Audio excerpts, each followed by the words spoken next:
à tous et à toutes au webinaire Droit devant organisé par le Bureau international des droits des enfants. Bienvenue aux nouvelles personnes et à ceux qui ont peut-être déjà assisté à un webinaire. Merci d'être fidèles au poste. Ce webinaire, c'est le septième épisode et le dernier épisode avant la fin de l'année. Voilà, j'espère que ça va être un bon épisode pour tout le monde. On a bien hâte de vous entendre. Je vais commencer par une présentation de moi-même. Je m'appelle Angie et je suis conseillère en communication digitale au Bureau international des droits des enfants. Je vous parle en direct du bureau du siège de Montréal. Voilà, merci d'être présent à ce webinaire pour vous faire une brève introduction du concept. Le webinaire, c'est un événement qui est virtuel, qui se déroule à chaque 2 mois. Là, en novembre, c'est ça, c'est le webinaire le septième. En fait, c'est ça, c'est une plateforme qui va permettre de mettre de l'avant nos volontaires du programme de coopération volontaire ainsi que les partenaires associés dans lesquels on met de l'avant les témoignages, les récits, l'expérience des volontaires et de l'impact de ceux-ci. C'est vraiment une plateforme qui permet de faire des échanges entre tous et tous, puis peut-être même vous encourager à vous lancer dans cette aventure-là. Maintenant, pour commencer cette présentation, en fait, en novembre, c'est un moment clé pour le Bureau international des droits des enfants, étant donné que le 20 novembre, nous célébrons la Journée mondiale de l'enfance. Également, cette année, c'est les 30 ans, donc si vous ne le savez pas, c'est les 30 ans du Bureau, 30 ans d'engagement à bâtir un monde où les droits des enfants sont une réalité au quotidien. Le Bureau international des droits des enfants, c'est une organisation qui est spécialiste en droit de l'enfant, le nom le dit, et a pour mandat de renforcer la capacité des acteurs des systèmes de protection et de justice à les traduire en décisions, en actions et collaboration quotidienne. Dans les pratiques des acteurs de ces systèmes, dans la place de ces enfants en tant que sujets de droit au sein de ces systèmes et de leur communauté, et dans les choix et priorités sociétales et législatifs.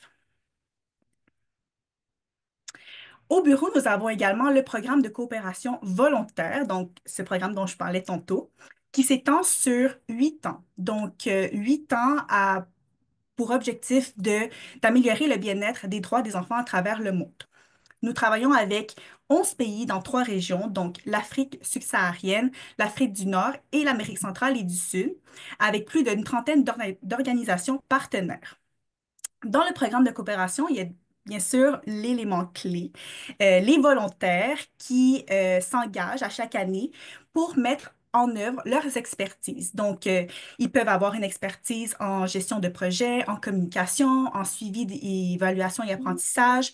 Bref, les expertises sont assez variées. Puis ça permet bien sûr de soutenir les initiatives sur le terrain et en collaboration avec les partenaires. Maintenant, je vous invite aussi pour apprendre davantage d'informations sur le PCV, le programme de coopération volontaire, à visiter notre site Internet, donc ibcr.org. Vous allez pouvoir y retrouver vraiment toutes les informations pertinentes, que ce soit c'est quoi le programme, que ce soit aussi les mandats, les opportunités disponibles qui vont être mises à jour d'ici les prochaines semaines également. Donc, restez à l'affût sur nos réseaux sociaux pour voir ces opportunités-là qui vont être affichées. Et bien plus encore, et aussi sur des sujets en lien avec le bureau en tant que tel, donc les projets, etc. Donc maintenant, on rentre au cœur du sujet. Si vous êtes ici, en fait, c'est pour une raison que vous avez sûrement vu passer par les réseaux sociaux, probablement. Donc ces visages-là vous sont familiers. Je vais en fait laisser la parole à nos invités. Nous avons Josia Stekou, Déborah Nikiema et Monsieur Alex Meba. Donc, euh, je vous laisse la parole. Merci d'être ici à ce webinaire. Puis, en quelques mots, j'aimerais que vous vous présentiez au public, qu'est-ce que vous faites, votre type de mandat, puis votre parcours professionnel. D'accord? En quelques mots. Voilà. On peut commencer avec Josias. Alors, bonjour tout le monde. Merci d'être ici. Merci au bureau de l'invitation. Je suis très content d'être là. Alors, moi, c'est Josias Técou. Je suis administrateur agréé, donc membre de l'Ordre des administrateurs agréés de Québec. Je suis expert en gestion organisationnelle, en stratégie, en gestion de projet.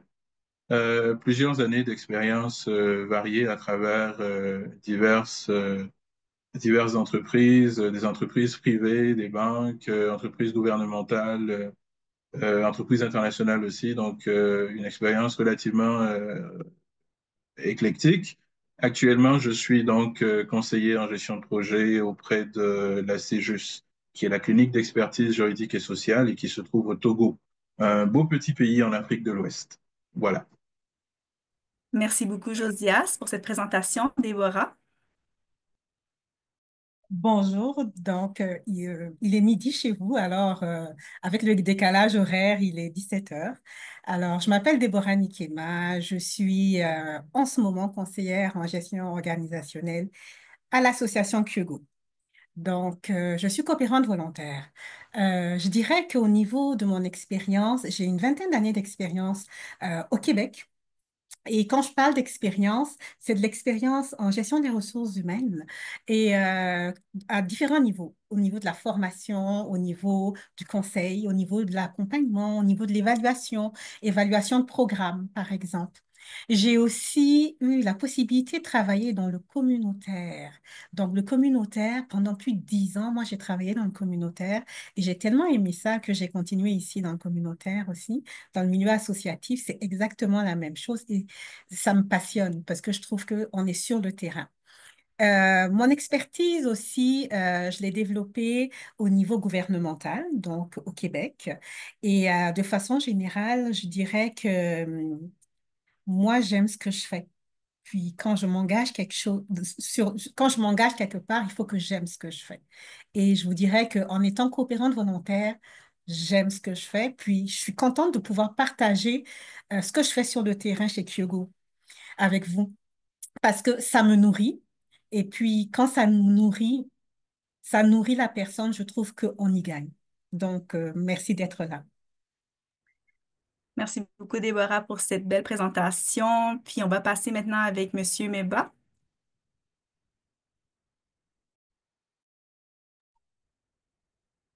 Merci. Je m'appelle Meba Koumelia Balo. Alex, je suis juriste au Centre Kekeli. Il faut dire que je me suis engagé dans la protection de l'enfant depuis 9 ans environ. Et donc, le Centre Kekeli a été ma première expérience. Et donc, c'est d'accompagner les enfants victimes de violences sexuelles, les enfants victimes de maltraitance dans leur démarche au niveau des commissariats, des gendarmeries et un peu partout au niveau des tribunaux également. Donc, de les rassurer, de leur donner les conseils qu'il faut, tout ce qu'il faut pour qu'ils puissent entamer leur démarche, pour qu'ils puissent faire leur démarche. Également aussi dans le cadre des activités au niveau du centre Kekele, dont j'anime des causeries avec les enfants, encadrer les enfants aussi sur ces thématiques-là liées aux droits et devoirs, thématiques liées au genre et tout ce qui peut euh, servir aux enfants. Donc, il faut dire que depuis maintenant 6 ans, je travaille au niveau programmatique et dans la gestion, dans le suivi des activités. Et depuis bientôt 1 an, je suis point focal du programme PCV de l'IBCR, donc au niveau du centre Kekeli, dans l'accompagnement des volontaires et de tout ce qui concerne le programme de coopération volontaire, donc au niveau du centre Kekeli, au niveau du Togo. Voilà ce que je peux dire en ce qui concerne ma personne. Merci. Parfait, merci beaucoup, Monsieur Meba. Merci aux trois, en fait, pour cette présentation. Maintenant, on va rebondir avec le Centre Kekeli. En fait, là, tu disais que tu es, la bonne personne pour parler du Centre Kekeli. Tu as beaucoup d'années d'expérience avec eux. Est-ce que tu peux nous parler de leur mission? Qu'est-ce qu'ils font? C'est quoi leur mission première, justement? Donc, je te laisse la parole. OK. Merci. Disons que le centre Kekele, en fait, C'est une initiative des Sœurs Carmélites, donc de la Charité Vedruna, qui a été créée depuis 2006. L'objectif, c'est d'œuvrer pour la promotion et la protection des droits de l'enfant. Donc, dans le cadre de cette œuvre, le Centre Kekele accompagne les enfants victimes de violences sexuelles, les enfants travailleurs et les enfants victimes de traite transfrontalière.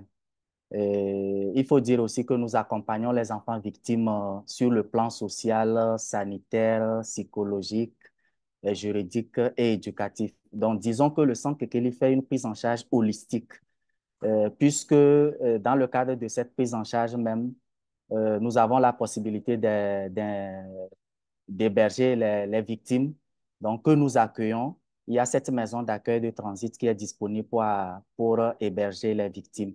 Et après, maintenant, nous procédons à leur réintégration. Et cette réintégration peut se faire soit en famille biologique, soit en famille d'accueil. Et donc, il faut dire que nous sommes basés à Lomé, mais nos activités s'étendent un peu sur tout le territoire togolais, puisque dans le cadre de nos activités, nous sommes amenés à faire la réintégration des enfants victimes, donc dans leur famille biologique et dans leur famille d'origine, et également procéder au suivi de ces enfants-là qui sont réintégrés. Et nous assurons également la réinsertion scolaire et professionnelle, donc en fonction du besoin qui a été identifié auprès de l'enfant et dans son processus d'accompagnement ou dans son processus pour lui permettre d'être autonome. Et il faut dire même que dans le cadre de nos activités, nous organisons également la sensibilisation et pour que les enfants, pour que la communauté soit informée et en ce qui concerne les droits de l'enfant et ce qui concerne les violences et abus sexuels. Et d'ailleurs, même vu que nous sommes dans le mois dédié aux droits de l'enfant, donc et bientôt le 20 novembre, dans ce cadre-là, nous allons organiser des activités à l'endroit des enfants pour les sensibiliser, pour leur permettre de découvrir ce que c'est que cette journée. Et voilà. Donc, disons que dans la collaboration avec l'IBCR, ça a commencé depuis 2021 avec le déploiement du premier coopérant volontaire. Et on peut dire que jusqu'à ce jour, nous sommes ou nous avons déjà eu à collaborer avec 4 coopérants volontaires, donc qui nous accompagnent et qui sont toujours avec nous. Voilà. C'est ce que je pourrais dire en ce qui concerne le centre Kekeli de façon ramassée. Merci. Merci beaucoup, Monsieur Meba. Puis, de toute façon, on va revenir avec vous un peu plus tard. Vous allez pouvoir en parler davantage sur l'impact et la collaboration avec le bureau et tout ça, et les volontaires, bien sûr. Mais avant de passer à ça, on va passer au témoignage des volontaires en fait, Déborah, tu vas briser la glace avec cette partie-là. Donc, tu vois, en ce moment, nous avons un public qui pourrait s'intéresser possiblement à la coopération volontaire, à s'engager, tout ça. Et peut-être que tes témoignages peuvent venir motiver ces personnes-là. Donc, la première question serait, qu'est-ce qui t'a motivé à faire de la coopération volontaire? Quel a été en fait ce déclic, cette raison fondamentale que tu as vécue, que tu as pu expérimenter dans ta vie qui t'a poussé à faire ça éventuellement? Euh, je dirais que si je me rappelle, quand j'étais enfant, je vais juste ramasser un souvenir d'enfance. Mon premier objectif de carrière quand j'étais enfant, c'était d'être pédiatre. Alors, j'ai toujours voulu travailler pour la santé des enfants. Je me suis toujours dit, moi, un jour, je deviendrai pédiatre, pardon. Jusqu'au jour où je me suis rendu compte que pour être pédiatre, il fallait avoir de très bonnes notes en physique-chimie. Non, j'ai essayé, mais ça rentrait pas, ça marchait pas. Donc, malheureusement, j'ai pas pu faire médecine. Par contre, j'étais bonne en administration des affaires quand j'ai fini mon lycée, puis je suis allée au Canada pour faire mes études. J'étais bonne en gestion des ressources humaines. Alors, j'ai fait un bac, j'ai fait une maîtrise. Et quand j'ai fini ma maîtrise en gestion organisationnelle, je me suis dit, je veux travailler pour le côté humain des organisations. Et Quand j'ai vu ce mandat-là, le mandat IBCR, je me suis dit, oh mon Dieu, j'ai la possibilité de repartir à un petit peu ce que j'ai toujours voulu faire, travailler pour les enfants et travailler sur le terrain pour les enfants. Et étant donné, dans ma présentation, j'ai dit que j'avais de l'expérience au niveau communautaire. Je savais que c'était pour une organisation communautaire qui travaillait directement sur le terrain. Et ce que j'aime dans le communautaire, c'est qu'on voit les résultats automatiquement. On travaille, les résultats apparaissent sur le champ. Et si on doit se réajuster au niveau du communautaire, on se réajuste au fur et à mesure. Et au niveau de l'association Kyogo, quand je suis arrivée, j'ai eu l'opportunité de travailler avec des gens qui aimaient aussi travailler pour le droit de l'enfant. L'association Kyogo est une association qui travaille pour la protection et la sauvegarde de l'enfant et des enfants en situation de vulnérabilité, les enfants de la rue. Donc, quand on parle d'enfants de la rue, on parle, donc on est au Burkina Faso, à Ouagadougou, mais aussi dans différentes zones du Burkina. Et pour ceux qui connaissent le Burkina Faso, l'Afrique de l'Ouest, il y a certaines zones qui sont un petit peu difficiles d'accès en ce moment. Mais Kyogo n'a pas peur d'aller là-bas pour les enfants, pour leur bien-être et de s'assurer qu'ils soient en santé. Parce que je vous assure qu'il y en a qui sont dans la rue et qui n'ont pas le minimum vital. Travailler avec l'équipe de direction parce qu'en étant conseillère en gestion organisationnelle, c'est ça que je fais. Je travaille avec les trois membres de la direction, mais c'est ça que ça me permet de faire. Et je me sens supportée. Quand j'apporte une idée, je me sens écoutée et je les accompagne dans leur mandat, dans leur mission, dans leurs objectifs et je les aide à bâtir des procédures pour que eux puissent à ce moment-là atteindre au niveau organisationnel ce que eux ils veulent faire. Donc, la première étape, c'était de bâtir un plan stratégique. Le plan stratégique, nous l'avons terminé rapidement, puis ça, on était vraiment contents. Donc, nous l'avons bâti de façon à arrimer après au niveau du stratégique, au niveau de la stratégie de l'organisation, on a allé arrimer la mobilisation des ressources. On a travaillé sur la mobilisation des ressources et c'est le 20e anniversaire de l'organisation cette année. Et lors du mois de l'enfant, nous allons souligner cet anniversaire-là. Donc, c'est une belle occasion pour le faire. Et je vous dirais que ça me permet non seulement de renouer avec le terrain, mais ça me permet de renouer avec les enfants et leur bien-être. Et ça, c'est ce que j'aime dans mon mandat. Super, Déborah. Super beau témoignage. J'aimerais rebondir avec Josias. De ton côté, comment tu as vécu ça? Qu'est-ce qui t'a motivé? Est-ce qu'il y a eu un déclic en particulier aussi qui t'a permis de justement t'aventurer dans cette aventure de la coopération volontaire, puis plus particulièrement pour les droits de l'enfant?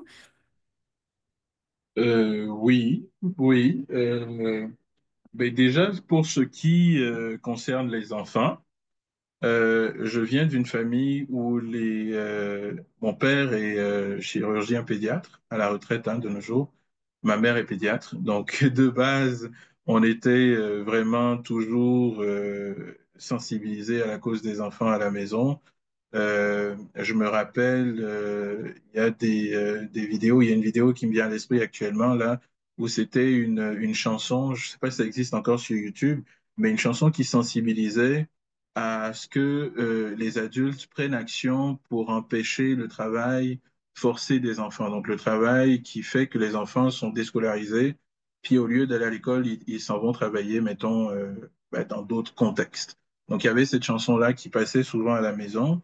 Et du coup, il y avait aussi un autre livre auquel je pense qui traitait de l'histoire d'un enfant soldat qui a été impliqué dans le génocide rwandais de 94, si ma mémoire est bonne.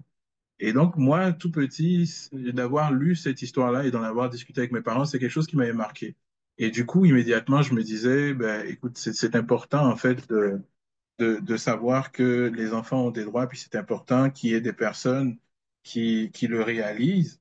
puis qui travaille en fait à en faire une réalité. De nos jours, je suis papa moi-même de 3 enfants et on va dire que la motivation n'a cessé d'augmenter à travers les années. Euh, et puis coopération, pourquoi?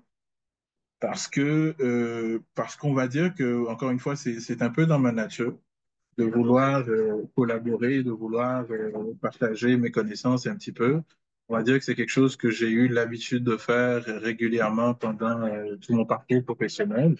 Et puis, ben, ça me donnait encore cette opportunité-là de le faire, mais en même temps de m'impliquer dans une organisation qui avait pour but justement de renforcer le droit des enfants. Donc, je trouvais que ça faisait un match parfait entre mes centres d'intérêt. Et puis, ben, c'est ça, ça s'est fait naturellement, on va dire ça comme ça. Super, merci beaucoup, Josias. Est-ce que ton rôle, tu sais, je sais que t'es à ton premier mandat avec le bureau, est-ce que ton rôle a un impact significatif pour toi ou même pour la collaboration que tu as avec le partenaire? Si oui, est-ce que tu as une anecdote ou un exemple à raconter?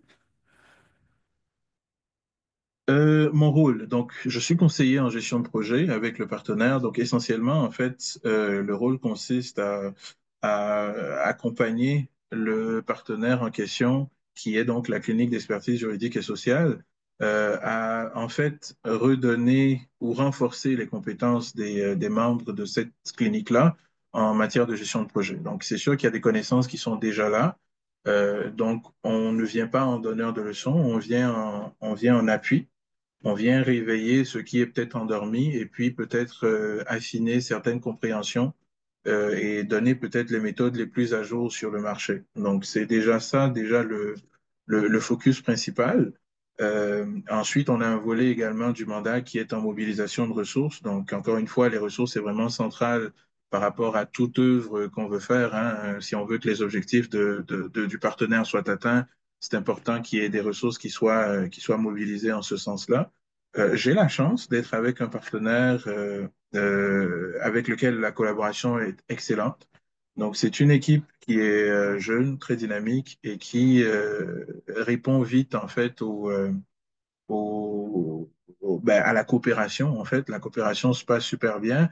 Et mon mandat en tant que tel a permis, ben, du moins jusqu'à présent, on a eu à faire 2 formations en gestion de projet sur lesquelles les retours ont été extrêmement positifs, ce qui a permis d'améliorer un petit peu de fluidifier un petit peu leur gestion, hein, de leur projet. Il y a un projet sur lequel je travaille actuellement avec justement le Centre Kekili et la CEJUS. Donc, c'est un projet multipartenaire qui est un laboratoire social qui est vraiment concentré sur les enfants.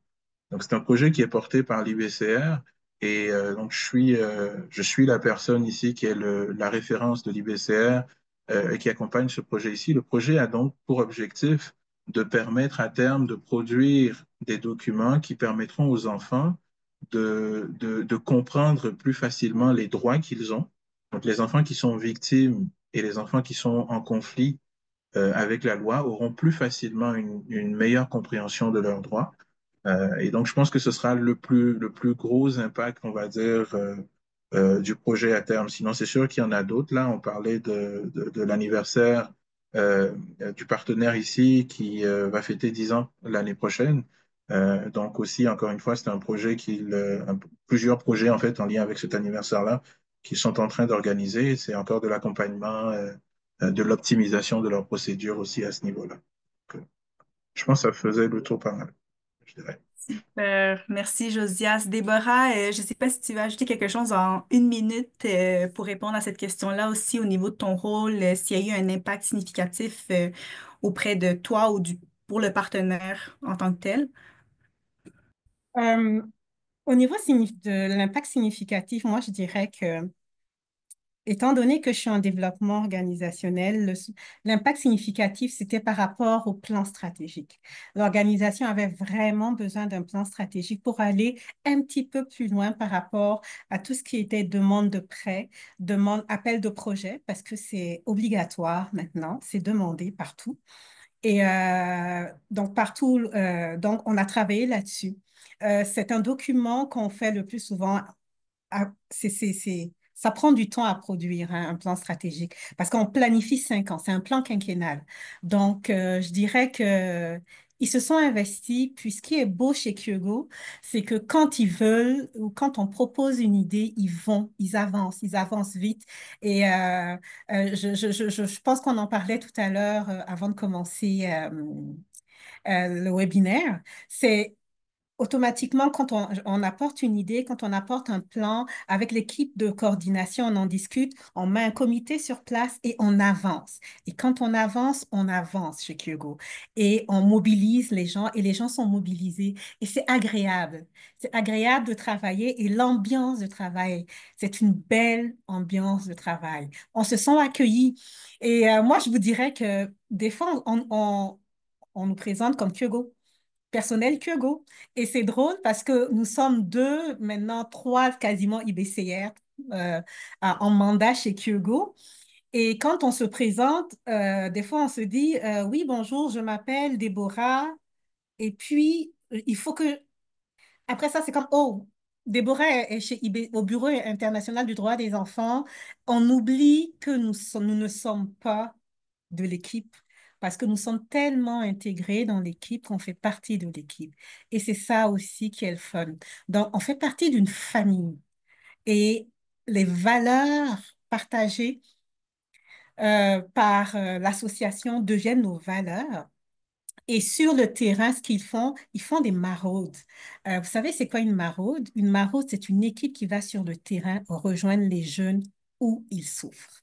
Et ils vont au cœur de la souffrance des jeunes, leur apporter quoi? Des soins. Ils vont chaque soir. Aujourd'hui, nous sommes mercredi. Hier, ils étaient en maraude. Tous les jours, ils sont en maraude. Tous les jours, ils accueillent des femmes ou des filles qui se sont fait rejeter par leur famille parce qu'elles sont tombées enceintes. Tous les jours, ils sont en action. Donc, quand je vous dis que les anecdotes, tous les jours, il y a une anecdote qui arrivent, mais elles sont pas belles, les anecdotes chez Kyogo. Elles sont pas belles. Mais qu'est-ce qu'on fait? Mais ils ont toujours quelque chose, une solution. Et c'est ça qui est beau à voir, c'est que peu importe ce qui se passe chez Kyogo, il y a une solution au bout. Et pour les droits de l'enfant, écoutez, il faut se battre. Et c'est toute une organisation de 86 personnes qui bougent ensemble. Il y a un centre de santé, il y a des convois qui vont chercher des jeunes filles prostituées mineures qui sont dans la rue ou des jeunes hommes prostitués mineurs. Et automatiquement, même si on se dit, on ne juge pas. Et qu'est-ce qu'on fait? On va donner des soins de santé. Alors, tout ça fait que Kyogo, pour moi, je pense qu'à la fin de mon mandat, ils vont être tatoués dans mon cœur. Fait que c'est ça. Merci, Déborah. Je vois que le temps file. Peut-être qu'on va dépasser de quelques minutes. Donc, à vous de voir si vous voulez rester. Écoutez, il y a encore le témoignage de à Monsieur Meba du Centre Kekeli. Euh, Monsieur Meba, je voulais voir avec vous. Là, on parlait d'impact, de collaboration avec les volontaires partenaires. Mais au niveau de l'impact, c'est quoi le principal impact de votre partenariat avec le bureau et tout ça dans le cadre du programme de coopération volontaire pour la mise en œuvre des droits de l'enfant?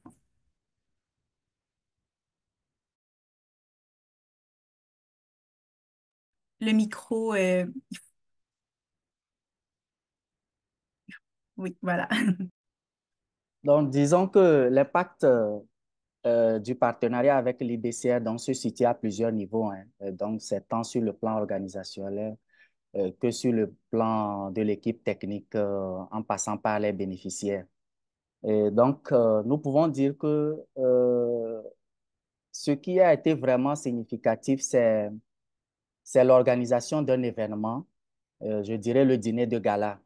Donc, que nous avons eu à organiser entre-temps avec l'appui d'un coopérant et volontaire. Donc, ce qui nous a permis de mettre en lumière les actions du Centre Kekeli et d'attirer les regards des potentiels bailleurs de toutes ces structures-là qui sont là sur le plan national, sur le plan local surtout, qui ne connaissent pas les actions du Centre Kekeli, qui ne savent même pas ce que le Centre Kekeli fait. Donc, à travers ce dîner de gala-là, qui euh, à travers une stratégie de communication qui a été améliorée toujours par le coopérant volontaire. Et ça a permis d'améliorer vraiment, vraiment notre visibilité auprès des partenaires, auprès de toutes ces personnes-là. Et on peut dire que pour le Centre Kekeli, c'est une première. C'est une première parce que nous avons été satisfaits. Nous avons vu qu'il y a eu plusieurs personnes qui ont essayé de nous approcher, qui ont essayé d'en savoir un peu plus, même après l'organisation de cet événement-là. Et également dans le cadre de l'amélioration de la communication aussi, il y a ces outils-là que nous avons mis en place avec l'appui du coopérant volontaire pour vraiment renforcer notre visibilité au-delà de Lomé, au-delà du Togo et un peu partout. Et ce que je pourrais ajouter aussi, c'est que le partenariat avec l'IBCR a permis de prendre en compte la participation de l'enfant comme un élément clé dans les différentes interventions. Et parce que la participation de l'enfant, c'est un aspect important quand on parle de l'accompagnement, quand on parle de la prise en charge. Donc, avec la présence des coopérants volontaires lors des rencontres, lors des ateliers, lors de toutes ces réunions-là que nous organisons. Donc, il y a toujours ces aspects-là qui reviennent. Il y a ces aspects-là que les coopérants attirent notre attention sur ça. Et donc, ça nous permet vraiment d'en tenir compte, de prendre ça pour améliorer la qualité de nos différentes interventions. Donc, voilà ce que je pourrais dire en termes disons, comment on appelle, d'impact significatif. C'est vrai aussi que et avec la présence d'IBCR au Centre Kekele, ça a permis de réformer une activité que nous organisons avec les tout-petits, et notamment les enfants de 3 à 4 ans. Et puisque la manière de faire l'activité a été carrément revue, ce qui fait que maintenant, les enfants ne pleurent plus, vu que ce sont des tout petits, quand les parents viennent les laisser, après repartir, le détachement entre les parents et les enfants, c'est vraiment compliqué à gérer. Mais avec cette nouvelle stratégie, la mise en place par une coopérante qui est arrivée, ça a vraiment, vraiment, vraiment amélioré la qualité des interventions, des intervenants également, qui sont toujours accompagnés et que cette coopérante-là encadre, renforce davantage. Donc, voilà ce que je pourrais dire en termes d'impact ainsi significatif. Mm. Écoutez rapidement, OK, en 30 secondes, est-ce que tu as quelque chose à dire au niveau de la collaboration volontaire-partenaire? Qu'est-ce qui te passionne le plus en 30 secondes? OK.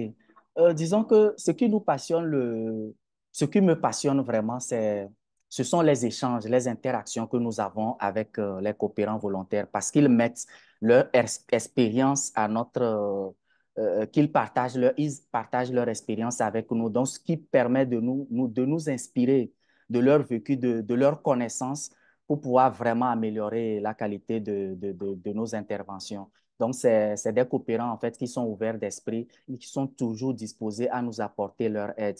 Et parfois, ils vont même au-delà de leur mandat pour nous donner des conseils, disons, sur l'accompagnement d'une manière générale, quoi. Donc, je trouve que c'est vraiment des personnes qui sont toujours disposées, qui collaborent bien et qui ne viennent pas en fait comme des donneurs de leçons, hein, mais qui viennent avec nos connaissances nous accompagner et nous aider à mieux orienter nos actions, à mieux orienter notre manière d'accompagner les enfants.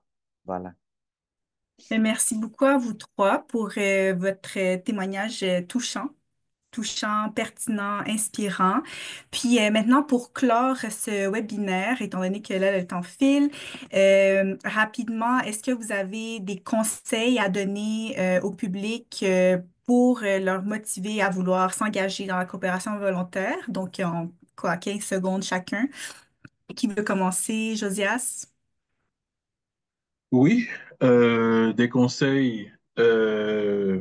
Écoutez, je pense que le webinaire, je pense qu'il y aura tellement à dire hein, sur la coopération qu'en 30 minutes, ce sera vraiment compliqué. Mais la première chose, en fait, c'est d'être ouvert d'esprit, parce que ça prend ça en tant que coopérant, selon moi, hein. de savoir justement, comme Alex vient de le mentionner, qu'on n'est pas des donneurs de leçons et qu'on doit rester l'esprit ouvert à toutes les cultures, à tous les changements qu'il y aura. Il y a une phrase qu'on dit souvent en gestion de projet, puis que j'ai répétée à mes partenaires ici, c'est que en gestion de projet, et je pense que ça s'applique à la vie en général, la seule chose qui ne change pas, c'est le changement. Le changement est constant. Donc, de le savoir, puis d'être ouvert à ça. Donc, je pense que ce serait ça mon premier conseil. Le deuxième, et je terminerai peut-être par là, c'est une citation qui me vient à l'esprit. Je pense que c'est, je peux me tromper, mais je crois que c'est Antoine de Saint-Exupéry. La citation disait, d'enfant, si vous voulez construire un bateau, commencez pas par ramasser du bois, par diviser le travail, par couper des planches, mais plutôt inspirer aux gens le désir de la mer. Donc, au lieu d'aller vers le factuel, d'apprendre d'abord aux gens à rêver. Et je pense que c'est ce que moi, c'est l'approche en fait que moi j'utilise dans mon mandat, c'est plutôt d'amener les gens à concevoir la beauté du résultat dans leur esprit avant de commencer à travailler sur les outils concrets. Donc je pense que ça serait juste ça mes deux conseils là, bien rapidement comme ça. Merci. Super conseil sage de Josias. Déborah, de ton côté? Moi, ce que je dirais, c'est que le premier élément, Alex en a parlé, c'est que on a besoin d'une expertise. Dans les organisations qui nous accueillent, c'est une demande qui est faite à IBCR, donc au Bureau international du droit des enfants, par rapport à une expertise. Donc, il y a un besoin il y a un besoin d'expertise sur le terrain. Dites-vous que votre expertise est nécessaire pour des organisations à travers le monde. IBCR est présent au Burkina. Donc, au Burkina, il y a des zones vertes, ne vous inquiétez pas, on est à Ouagadougou dans une zone verte sécuritaire. Et en Afrique de l'Ouest et dans différentes zones. Donc, il y a différents endroits où IBCR a des partenaires. Et je dirais que votre expertise, en la mettant au service d'un partenaire IBCR, vous allez aller vers quelque chose ou une expérience qui va vous apporter et qui va vous nourrir. Moi, je dis souvent qui nourrit l'être humain sur le terrain. Et vous allez en apprendre beaucoup sur vous et vous allez aussi en apprendre beaucoup sur les autres. Josias parlait d'ouverture d'esprit. Bien sûr, si vous êtes ici, c'est que vous avez envie quand même. Vous avez fait le premier pas. Donc, moi, je vous dis, lisez un petit peu la description. Allez-y voir sur le site Internet. Regardez, puis laissez-vous tenter. Puis c'est comme ça commence, hein. Faites un pas, puis vous allez voir. Après le premier mandat, vous allez voir, c'est vraiment, vraiment, vraiment le fun. Parce que ce qui est le fun en plus, c'est de voir un petit peu comment votre expertise est utile et vous allez vous sentir utile aussi sur le terrain. Donc, n'ayez pas peur de le faire et vous allez aimer l'expérience. Comme Josias et moi, on est là aujourd'hui, mais nous sommes nombreux sur le terrain. Nous sommes nombreux au Burkina, ils sont nombreux à Lomé, même s'ils n'ont pas de bureau pays. Ils sont nombreux en Côte d'Ivoire, ils sont nombreux un petit peu partout en Afrique de l'Ouest. Donc, allez-y, laissez-vous tenter. Merci beaucoup, Déborah.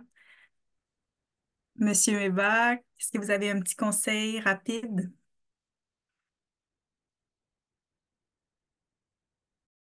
Ah, le micro, à nouveau.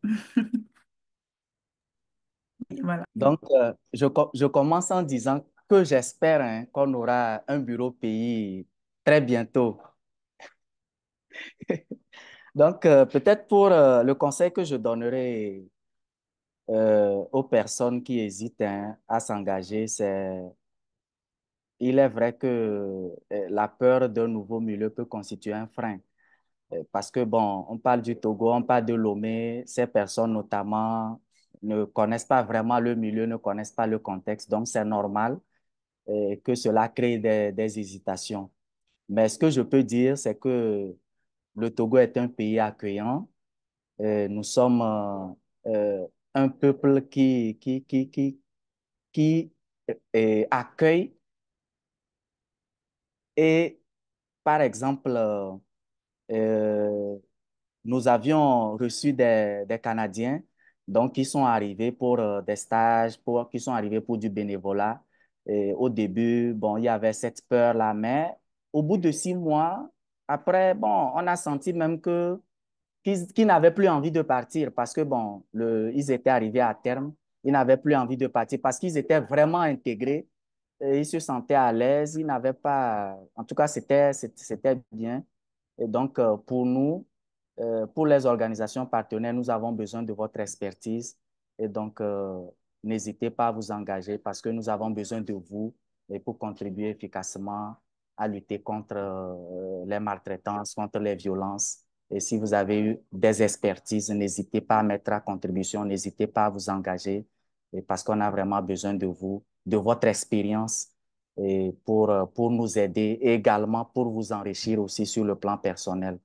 Donc, voilà le conseil que je pourrais donner à ces personnes-là. Merci.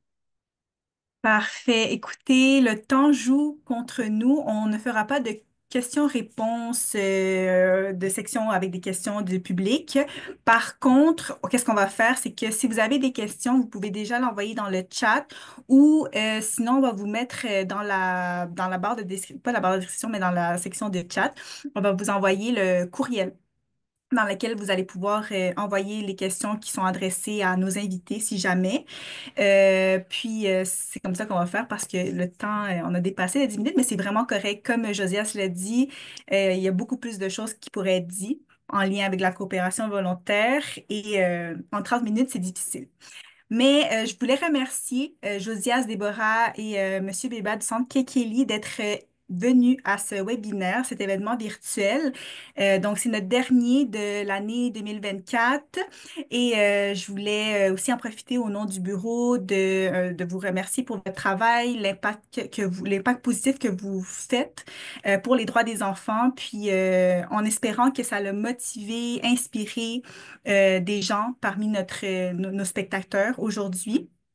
Puis j'aimerais souligner aussi, en fait, dire aux spectateurs de prendre le temps de répondre à notre sondage qui sera également mis dans le chat, la conversation, la boîte de conversation, puis de nous dire, en fait, d'évaluer ce webinaire, ce format, puis comme ça, nous, ça va nous aider à évoluer également pour la prochaine année, voir si on change le format ou comment on va s'arranger pour mettre de l'avant ces témoignages inspirants. Puis également, je vous invite à visiter le site Internet pour en apprendre beaucoup plus sur le programme de coopération, à nous écrire si jamais vous avez des questions, puis à vous abonner à notre infolettre pour apprendre, savoir tout ce qui se passe et à nos réseaux sociaux également. Donc, on a Facebook, LinkedIn, Instagram. On met tout sur ces réseaux-là. Donc, encore une fois, merci à nos participants, à nos trois invités. Puis voilà. On se revoit l'année prochaine, en janvier, pour le prochain webinaire.